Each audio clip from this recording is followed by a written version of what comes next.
অনেকে আছে নেতার পা চাটেন, নেতার পিছনে পিছনে নেতার পা চেটে জীবনটাকে ধ্বংস করে দিচ্ছেন। এই এখন নেতার পা চাটতেছেন, কিছুদিন পরে নেতার ছেলের পা চাটতে হবে। এখন পা চাটতেছেন নেতার পা চেটে কোনো লাভ হয় নাই, এরপরে চাটবেন নেতার ছেলে সবসময় নেতাই হবে।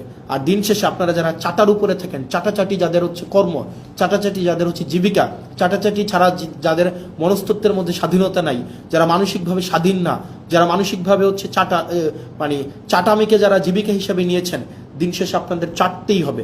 এখন কিছু আগে চেটেছেন নেতার বাবাকে, এখন চাটতেছেন নেতাকে, কিছুদিন পরে চাটবেন নেতার ছেলেকে। এটাই হচ্ছে আপনাদের নিয়তি।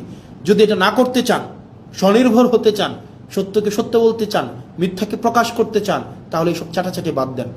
দল আপনাকে ভাত দিবে না। আপনার ঘরে যদি ওষুধ না থাকে, আপনার মায়ের যদি ওষুধ না থাকে, নেতা এসে সে ওষুধ কিনে দিয়ে যাবে না। দিন শেষে আপনি করবেন গুলিস্তানে মার্কেট, আর নেতা যাবে দুবাই মার্কেট করতে।